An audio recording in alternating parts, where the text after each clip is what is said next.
Hello, brothers and sisters. My name is Tijaka, and welcome back to the chat. And today, I'm joined by my good friend, Garth McBruzel. His name's actually Garth. Hello.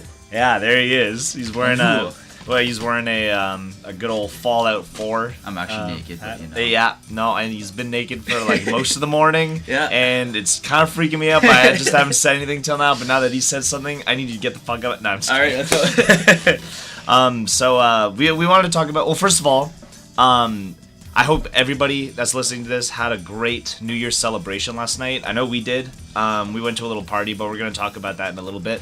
But if you guys want, leave us some comments below, and we'd love to hear your crazy New Year's celebration stories of debauchery and drunken banter.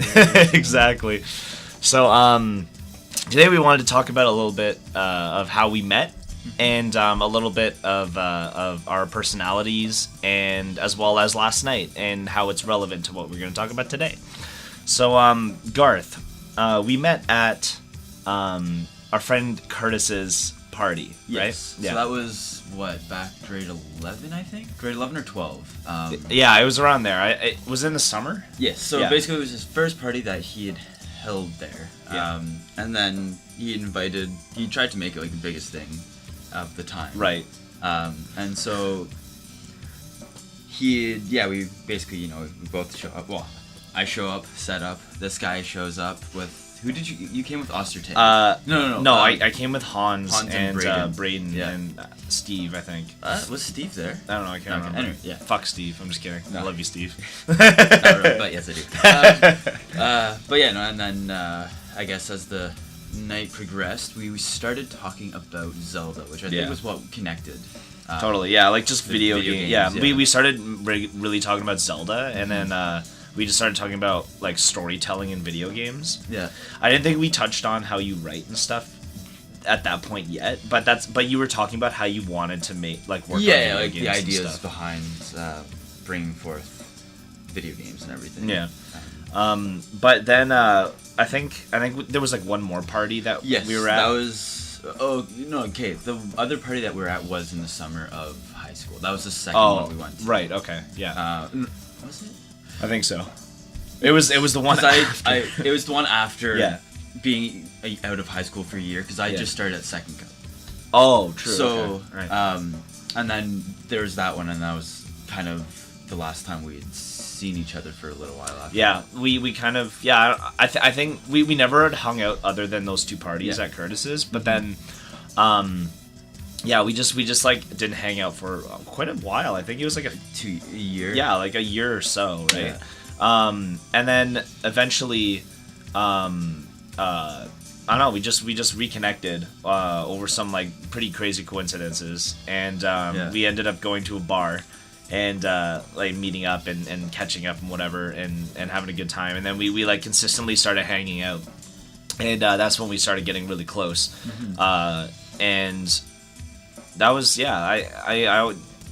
was pretty cool, like just like kind of reconnecting after so long. And like to be honest, we only had met the two times, right? So I honestly didn't think about you that much until like that one time really recent to the time where I was like, oh true, like I wonder how Garth's doing. So then like I hit him up, and which was interesting because Curtis and I had met up the night before he sent the message out, and it was we talked about that party, and it was like, and TJ came up in conversation. I was like, yo, so I wonder what that guy's doing. And the next day I get a message from him. It's like, true. Yeah, it's funny how it works that way. Talking about you the other day. Yeah, totally. So last night, like we've been hanging out for like the better part of a year, or pretty much like 1 year. It's been over a year now. So last night there was one of my friends, Daniel. He was having a party, and it was a bunch of our high school friends and stuff. And some of them I haven't seen in a long time either. So I asked Garth if he wanted to come, and Garth was down. So we all went over, and that's one thing that I wanted to talk about was introversion and extroversion, because Garth and I have talked about it a little bit, where we believe that like we're those respectively. So we believe that Garth's an introvert and that I'm more extroverted.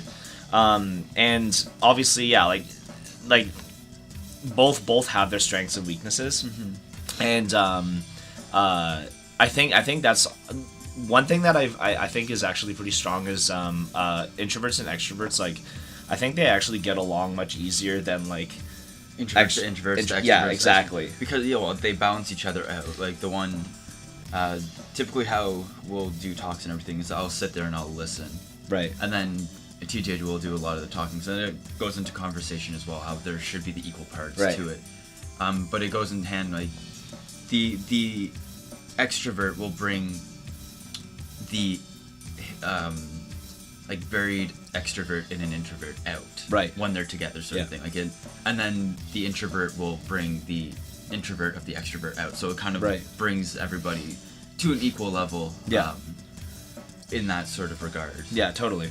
I think I agree. Like it's a good sense of balance, and it's just like a valuable relationship to have, because like it's obviously if you're strong in one way, like you're weaker than the other, and that goes with everybody, right? Like everybody again has strengths and weaknesses, even despite the introvert and extrovert idea. But it's good to have other people that are there to be able to highlight your weaknesses as strengths within them in order to have like a balanced team. Like again, I mentioned Overwatch in a different vlog before about toxicity. Okay. But I also Garth and I have talked about my comparison of Overwatch and team building, because Overwatch, like you have a multitude of different heroes, and you can play as any of them, and they all have specific roles and strengths. But if you're like a Hanzo and you go out into the middle of like a 6-man team, you're gonna get absolutely shredded, right? But if you go in with the rest of your team, especially a balanced team, who can like basically fill in the rest of the graph. Yeah. Because Hanzo would be like, oh, he's a sniper, so like accuracy, like his bar of the graph lies in there. Yeah. But then the rest of his bars are lower. But that's where the rest of the team comes in. Not that everybody's focusing on carrying the Hanzo, but it's more like everybody's carrying each other. Yeah. Because like everybody has strengths that equal out the whole team, and that's kind of the idea that I'm getting from introvert and extrovert, at least like in this specific talk, is that there are things that either side is weaker with, but then the other one brings those into more of a strong light, So last night, we were at the party, and this is less about me, and it is a little bit more about in this case, because I'm the extrovert and you're more of an introvert, so it would be more about Garth's experience with last night, because when he came to the party, he didn't know a lot of people, because a lot of them were my friends from my school, and we went to different high schools. Yeah. So like he knows a few people that go there because we've hung out together with them, but then there was a lot of people there, and I'd say maybe like 60 or 70% you didn't know. Probably closer to 80. 80? I think. Okay, yeah. So, like, maybe give down like a rundown of your experience from like start to finish. All right. So, I mean, to be honest, but when TJ first asked me to the party, I wasn't sure if I really wanted to go at the start, just because it's meeting new people is not the easiest thing. Yeah. So we got there, and it's and then TJ kind of started like, I guess, reacquainting with his high school friends and everything. So I sat down with them in the room, and then sat down and cracked open a beer, and then I started observing. So I fell into what I normally do when I don't really have anything to do or talk to anybody. I observe people. Right. So basically what I did for the first, I would say, half hour of the party was just I sat watching, and then I felt very uncomfortable because there were so many people I didn't know, and it was very, very overwhelming. Right. But then you pound a couple back, and then I was saying that earlier when we were chatting about this. Like, it honestly, the drink does help, because like it opens up like a social filter. I think it's like it lifts like a little layer of that, so you're able to express yourself more. Yeah. But not saying that like you should rely on alcohol to bring yourself out, but like it's just at that point it was a party, everybody was drinking, you know, like and it pushed it a little bit. Yeah. So and then once that happened, you know, I kind of, instead of sitting down, I got up and then I went in, because what I was observing is that you would have your little pockets of people, so your small circles of people, but then you would have those who didn't really know what to do and were walking around. They would be here, walk around, like right. Just being very not in a way unsure as to what to talk about. I guess, you know, do you talk about the weather? Do you talk about the nice shoes the girl's wearing, even though they're all in socks or bare feet? But again, like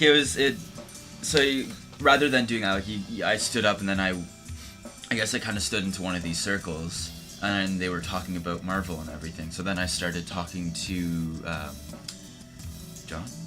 John, yeah. Yeah, I started talking to just about the Marvel Universe, and then that, I guess, started bringing forth, like, me being more and more comfortable being around these people. Having that...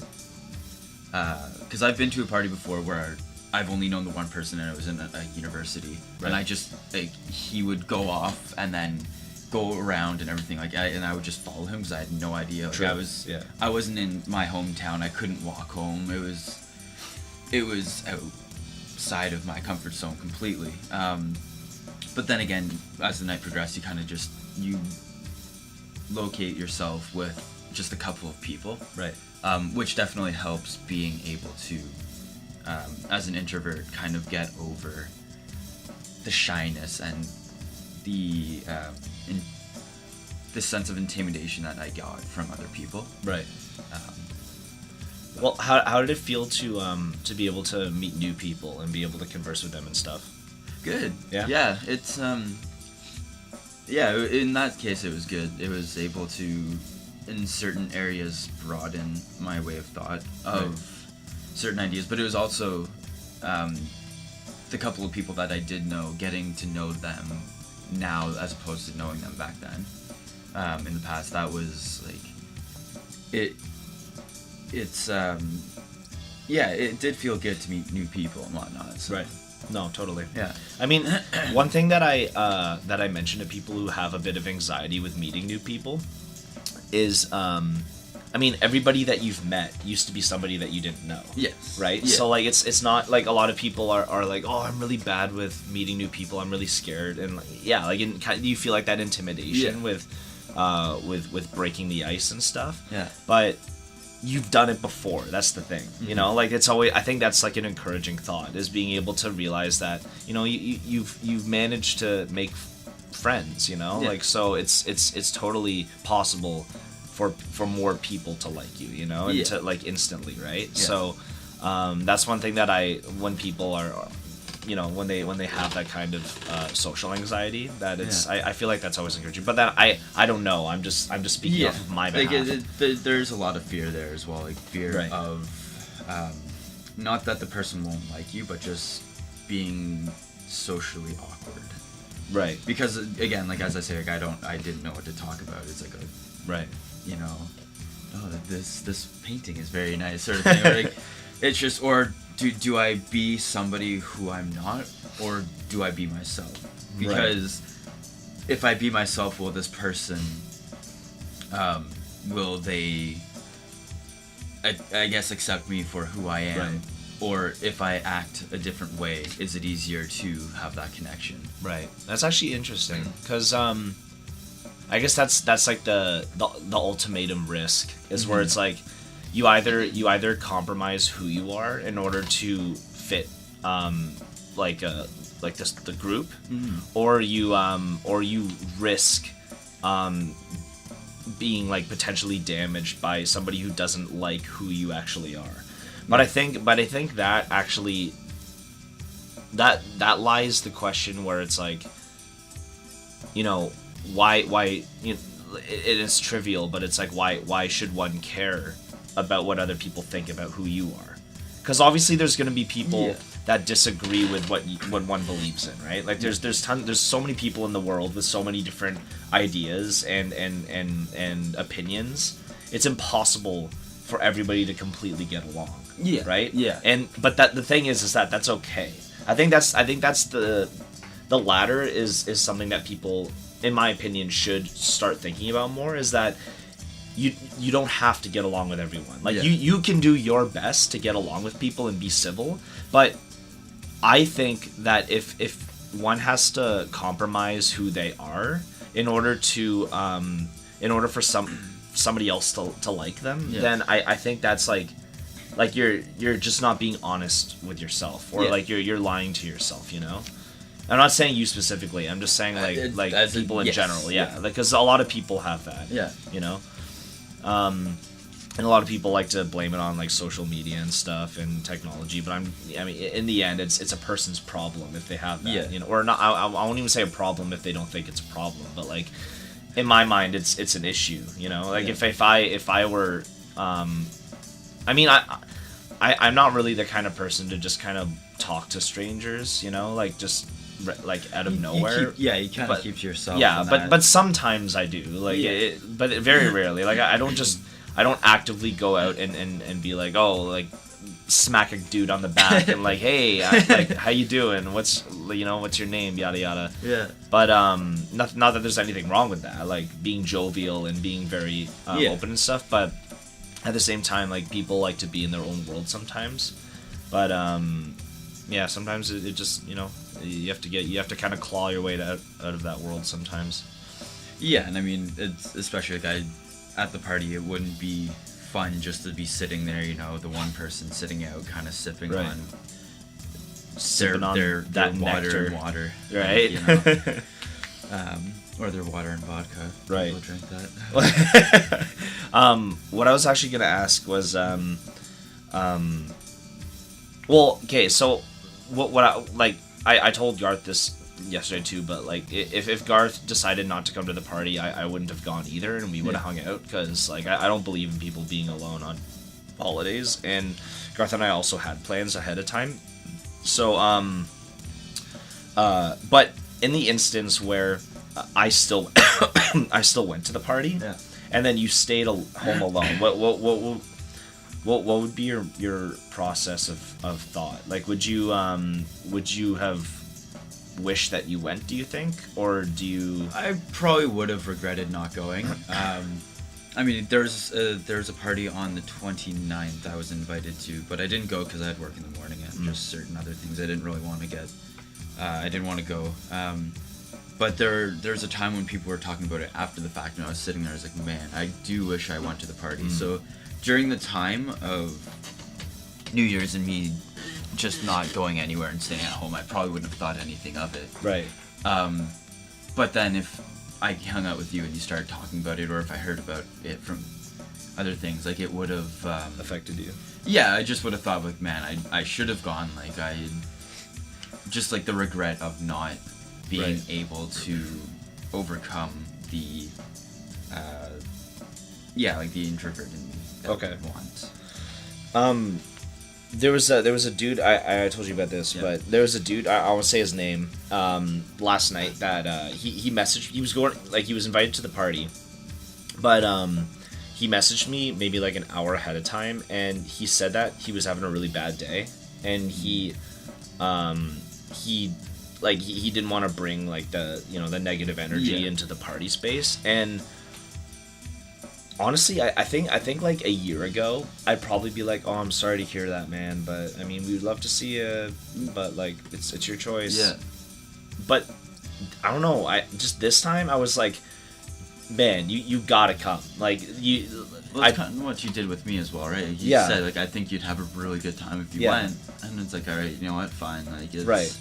I'll go see how it is, and then yeah. And the thing is that, like, I talked about this in an earlier video, I believe, about like isolation versus unity, especially when somebody is like is in like the weeds, you know, or like alone with their thoughts. I feel like that's a really kind of delicate space to be in. Like, it happens, right? Everybody has times where they're on their own at the point, and they're alone with their thoughts, and like maybe something happened, or like they if somebody's a really critical thinker, then they might say something, and then later on they'll just obsess over what they said and be like, oh, I shouldn't have said that, or like, why did I say that, you know? Yeah.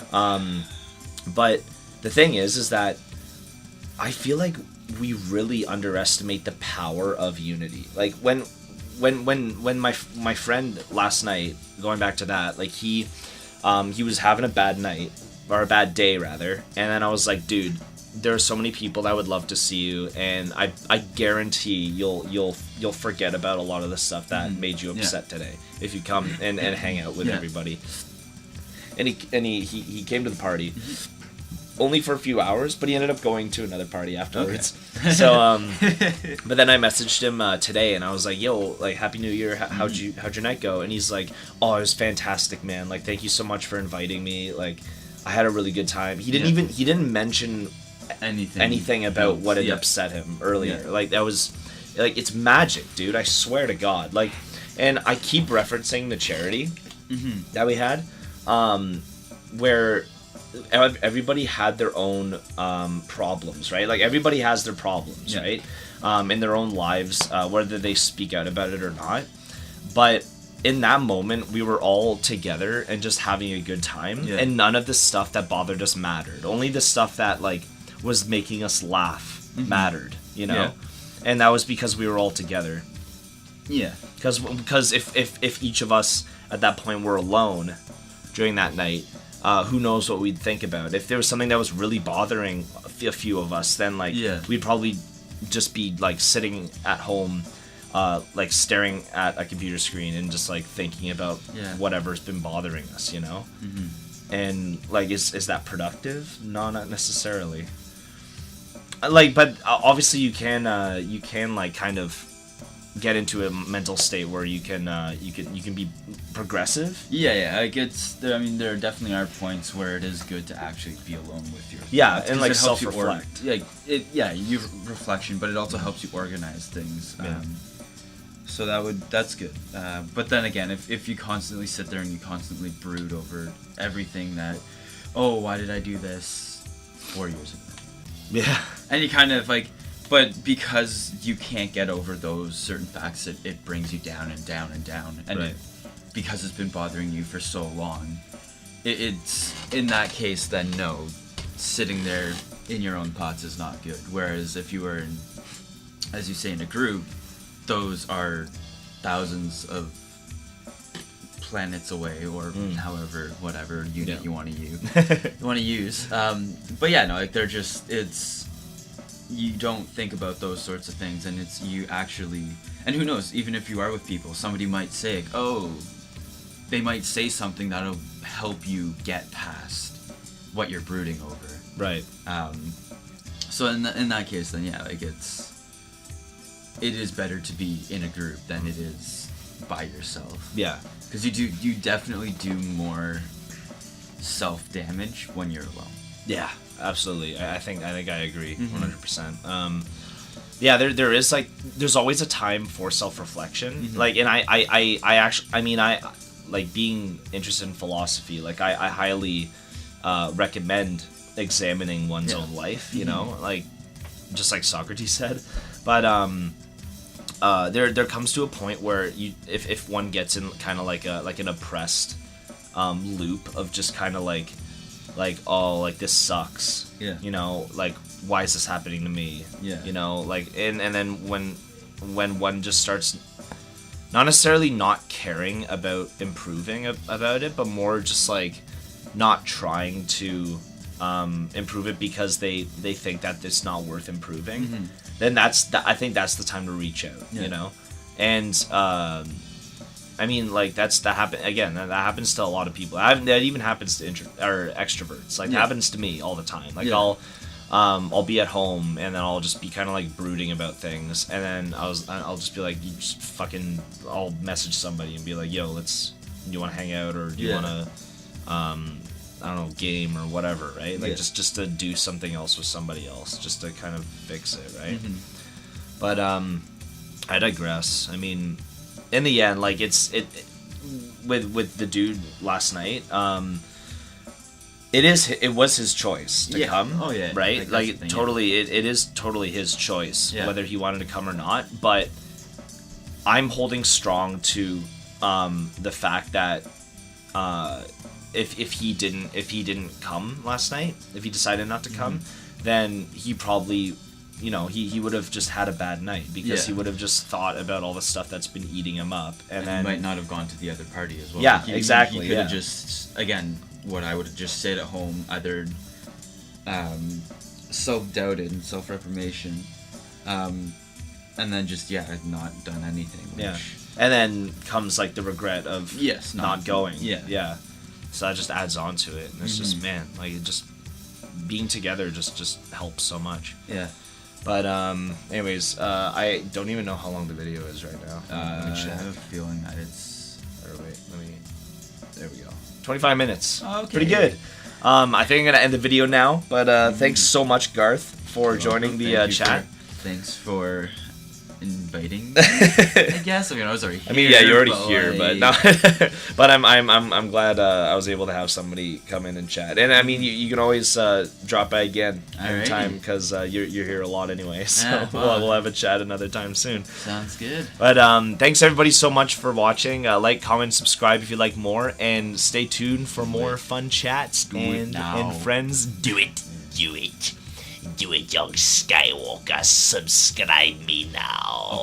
Okay. All right. Okay. All right. Thanks so much. I'll see you later. Peace out. Bye.